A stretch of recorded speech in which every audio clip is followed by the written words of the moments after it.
hello everyone अस्सलाम वालेकुम की खबर आपनालोকৰ आशा करो आपनालोকৰ खबर ভাল আজি এটা নতুন ৰেচিপি আনিছো আৰু আজি ৰেচিপিটো হৈছে চিকেন পিকল যেটো হৈছে মুৰ্গী মাংসৰ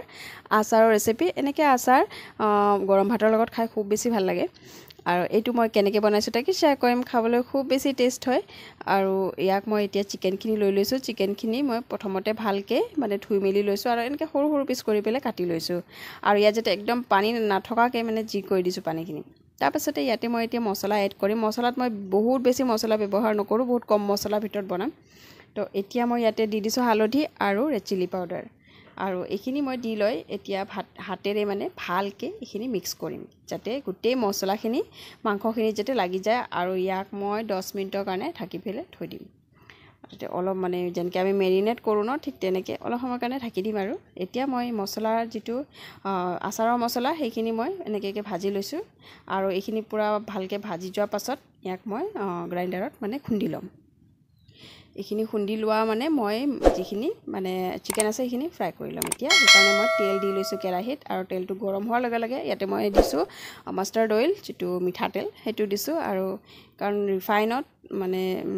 আচাৰ ভাল নহয় সেইকাৰণে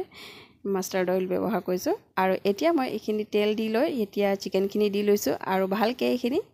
ফ্ৰাই কৰি লম মানে ইয়াৰ পানীটো একদম উলাই যেতিয়া একদম শুকাই আহিব পানীখিনি তাৰ পাছত ইয়াক অলপ সময়ৰ কাৰণে ভাজিম এতিয়া পানীটো অলপকে উলাই আহিছে এটো অলপ সময় ভাজিব লাগিব একদম ভালকে যাতে চিকেনটো যদি আমি ৰাখিব বিচাৰো ন 2 দিন 3 দিনৰ কাৰণে এটা যেটো গৰম দিন হয় তো এনেকে ৰাখিবৰ কাৰণে ইয়াক মছমছীয়াকে ভাজিব লাগিব তেতিয়া চিকেনৰ আচাৰটো অলপ দিন ৰাখিব পৰা যায় এতিয়া মই এখিনি ভালকে ভাজা হৈ গল অলমোস্ট মোৰ এটো ৰেডি হৈ গল তো এতিয়া হেকানে অলপ সময়ৰ কাৰণে থৈ তাৰ পাছতে ইয়াতে মই ওপৰে এড কৰিছো ৰেড চিলি পাউডাৰ কাশ্মীৰী মিৰ্চ লগতে ইয়াতে জিৰা পাউডাৰ ধনিয়া পাউডাৰ আৰু যেটো মই মছলা বনাইছিলো আচাৰৰ হেখিনি দি লৈছো আৰু এখিনি গুটেইখিনি দি লৈ এতিয়া ভালকে লৰাই দিছো অলপ সময় এনেকে লৰাই পেলে ভাজি লম তো বনোৱা বহুত বেছি ইজি হয় আৰু এন্ডত মই এড কৰিছো নিমখ সোৱাদ অনুসৰি যিখিনি মাংস আছে সেই অনুযায়ী মই নিমখ এড কৰিছো আৰু এতিয়া মই এখিনি অলপ সময় ভাজি লম ইয়াৰ কালাৰটো বহুত বেছি ধুনিয়া হৈ যায় এনেকে মানে তেলত ভাজি পেলে এতিয়া এখিনি ভজা হৈ গৈছে অলমোস্ট এতিয়া অলপ সময় কাৰণে ইয়াক ঢাকি দিম তাৰ পাছত মই ইয়াতে একদম লাষ্টত মানে এড কৰিছো নেমু টেঙা ৰস এনেকে দি লৈছো ওপৰৰ পৰা আপুনি এটা বস্তু উলাই পেলে দিব পাৰে মই হাতেৰে চেপি পেলে দিছো তো এইটো মোৰ ৰেডি হৈ গৈছে এতিয়া একদম লাষ্টত দিব লাগে নতুবা আগত দি দিলে মানে কি হয় তিতা হয় কেতিয়াবা তো হেতু নহব কাৰণে একদম লাষ্টত যেতিয়া একদম হ'ব হয় তেতিয়া নেমু টেঙা এড কৰিব লাগে